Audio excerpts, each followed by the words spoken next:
Okay, I don't have any updates on the injuries here for you. Just in terms of the game, credit to the Rams. They did a great job controlling the line of scrimmage on both sides of the ball. You know, as you could tell, defensively, special teams, neither were good enough to help us win this game. And I thought offensively, certainly scored a lot of points, moved the ball, in particular through the passing game. Still, you know, would like to have seen us be able to run the ball a little bit more with our running backs. But overall, things we can take out of this game and learn from. So, Sean, a minute or two left. You take time out there. By doing so, you eliminate the possibility of getting a defensive stop to potentially get the ball back to time. Yeah. Comes down to having to get an onside kick. The success rate of those is very low. Why use that timeout? Yeah, so I understand what you're saying, Jay. You have two options, basically. Neither are great, right? So when you're in that situation, holding 3 timeouts, felt like with the ball, felt like we were underneath kind of a time overall where we felt like, you know, we could get the ball back with a legit chance to win the game with no timeouts.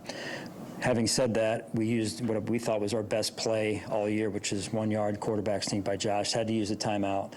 And so just felt like that was the best course of action for us right there. And neither of them are great choices, right, in that situation. So at the end of the day, we got to play better overall, to, you know, so we stay out of those situations, quite frankly. And so, but we'll go back and look at it again. And just overall, again, felt like, you know, we thought we could get it right there on the first play, didn't get it, used the timeout, and then feel like, hey, we're in a situation, if we do get the onside, which doesn't have a high percentage, I recognize that we're in we have 15 yards and roughly 50 seconds, 2 timeouts to go, feel pretty good about ourselves. But again, understand what you're saying with the onside. So I understand the success rate on the sneak is very high, and that's the call. But yeah. If it is unsuccessful, why is Josh not maybe in the line hustling to? Yeah, Other than use the timeout. Yeah, no, I know it's, and we talked about that as well. It's just felt like you're in a pile. Number one, right? He's in the pile. To unload the pile, you know, get back on the line takes some time. So whether you're going to clock it at that point, just to get up off the pile to do all that, takes longer than you'd like in that situation. So I understand what you're saying. From where you were on the field, did you think that maybe Josh got in on that first sneak? I thought it was close, you know, I really did. I thought it was close. Those scrums are hard. They're really hard, you know, for the officials to see one way or the other, and so obviously they ruled him that he wasn't in.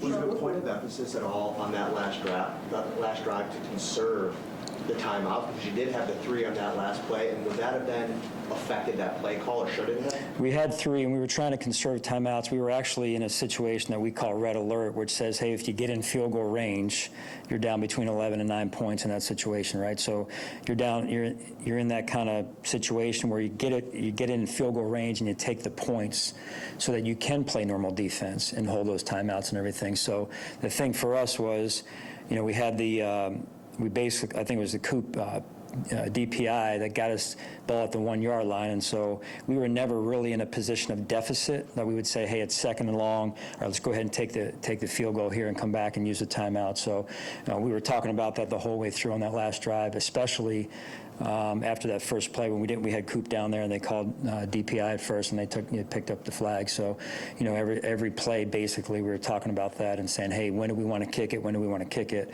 We felt like getting the ball inside of a, you know, 35, 30-yard line, somewhere in there, get a good makeable field goal, conserve the timeouts, come back, play defense, try and use the timeouts in that situation. Hey, Sean, I know there's only 6 seconds left, but on the punt, yeah. Why not go for punt block? Why not return it?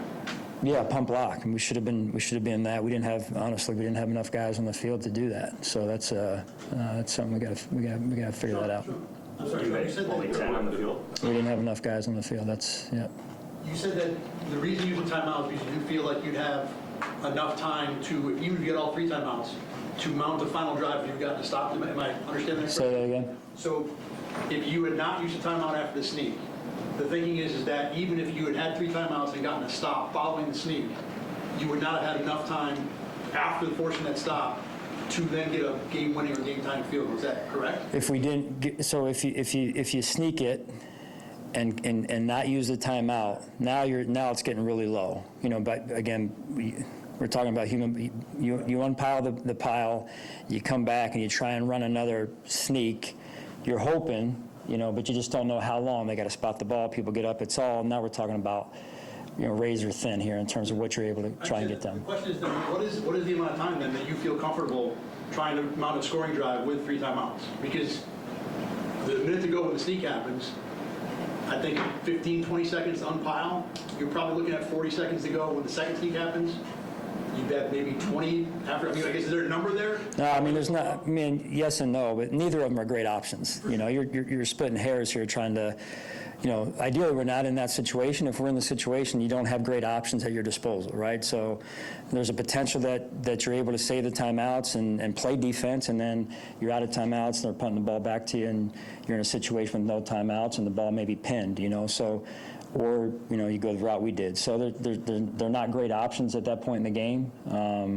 And so we'll go back and look at it again, I can promise you that. Where did the breakdown occur on that final punt that you had? Yeah, it just, a substitution thing on the sideline, Jay.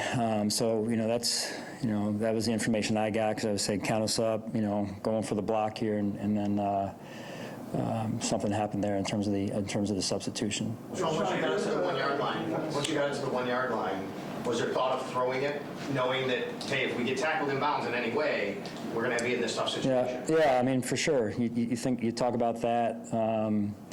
Again, feel pretty good about Josh getting that 1 yard, and it's not just him. It's just he's been really good at it. We've been really good at it, and so we went with our best play to convert, like we always do in that situation, and we just didn't get it. So, it was what it was. What did Rams do to keep your defense all out of sorts? Yeah, they did a good job up front, their run game. And then they converted a lot of third downs. I think they had 15 or so third downs, and maybe 11 out of 15 converted. So I don't have the numbers in front of me, but I feel like that's about right. And we got to get off the field and get the ball back to Josh. I mean, you saw what he can do, and so we got to do a better job. I thought we lost 2 of the 3 phases today. You accepted the holding penalty as opposed to, I think it might be 4th and 6. Yeah, 4th and 6, 4th and 5. It was very close, but why accept it? Take him out of field goal range. Yeah, take him out of points right there.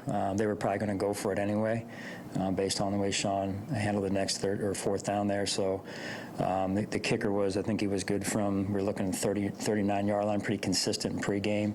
So I wanted to take him out of field goal range right there. Sorry, I know you said it was a substitution thing, but to only have 9 players on the field on that final play, how does that happen? Like, what exactly is happening on the sideline to be too short? Yeah, I mean, it comes down to substitutions, like I've said before. So it's communication, it's understanding who's in the game, who's available.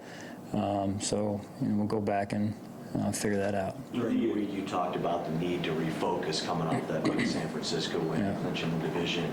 Do you feel like that was an issue at all during the week and leading up to this game? Well, I didn't feel like we came out very urgent. And, I know Josh had the roughing the passer, I think it was on our sideline. So that was a 3rd down that was initially not converted. So, I didn't feel like, I felt like we should have been or could have been. I mean, when you come out and you don't win the line of scrimmage, that's not a great way to start a game. So whether we were urgent enough or weren't urgent enough, at the end of the day, we didn't come out and win the line of scrimmage like we need to early in the game. Sean, you talked about going for the field goal once you got inside the... I'm sorry? You talked about going for the field goal once you got inside the 30. After that pass interference penalty on 4th down, you got to the 16. Why not the field goal then? We felt like we were going to take shots into the end zone from there, which we did. I think it was the next play or 2. We took a shot in the end zone. Again, when the way we look at it, it may not be how everyone looks at it, but when you're in a healthy set of sticks, right? So you're in 1st down and you're going, hey, let's take some shots to the end zone, which we did. You don't want to necessarily kick it there until the clock, there's a kind of a line of demarcation on the game clock as well that factors in. And so we were still above that at that point where we felt like we could save those timeouts and whatnot. So, and still have a chance. Again, neither option is great, but then we had the ball at the 1 yard line, so we felt like, hey, let's go with our best play right here. Sean, we've seen the defense maybe have some struggles during the game, but mid-game adjustments have oftentimes correct those situations. Why do you feel like those maybe were not as effective today? I feel like we did some things in the fourth where we got to stop and played a little bit better. So maybe they helped there. But overall, we got to really roll up our sleeves and look at it, Jay. And that's where it's got to start. Is it tough at all working Matt back in because of all the reps that you've had all season with Terrell and Dorian back there? Has it been challenging at all? Or? No, I don't feel that. I don't feel that. I don't sense that. Naturally, when a player comes back, it's a little new from a communication standpoint, but that's no excuse for us not playing better. Sean, what happened on the blocks? Their blocks punts. Yeah, it looked like it came right over Reed up front. So that's what I saw just from the scoreboard replay, and I got to look at the film obviously to tell for sure. That's what Coach Smiley thought as well when he looked at the iPad there, the surface. Josh kept saying post-game that he needed to make one more play, but obviously he had 6 touchdowns. Just what do you make out of his performance? Yeah, incredible. I mean, incredible. We got to do a better job around him. Like I said, if you look at the game, it's line of scrimmage, being able to run the ball with their running backs. It's line of scrimmage on defense. It's special teams giving up big plays. When you lose 2 of the 3 and the line of scrimmage overall, it's you're making it really hard. You got to score 40-some points, and even then, you're holding your breath to win, right? So, sometimes if you look at it the right way, and you're able to make the adjustments you have to make, sometimes this can be. As hard as it is, a good reminder of what you need to do every week in this league and how we have to adjust as a football team. Next week is a challenging game as well. They're all challenging, right? Against a really good football team on the road. So, we've got to work it out for us this week. You touched on the line of scrimmage a couple of times defensively. Ed Oliver in particular, are you getting what you need from him right now? I hope so. I got to look at it because when you're talking about the run game, you can't. It's hard to rush the passer unless you get them out of the run game, right? And so when they're under center, run, under center boot, under center play action, it's hard to rush the passer. That's one. But the job starts with the run game. It's not Ed. It's all of us, right? It's all of us. So if you want to be a good run defense, it starts with an attitude and it starts with everyone doing their job. And so it's a collective thing. It's not just Ed. It's all of us. All right, thank you guys.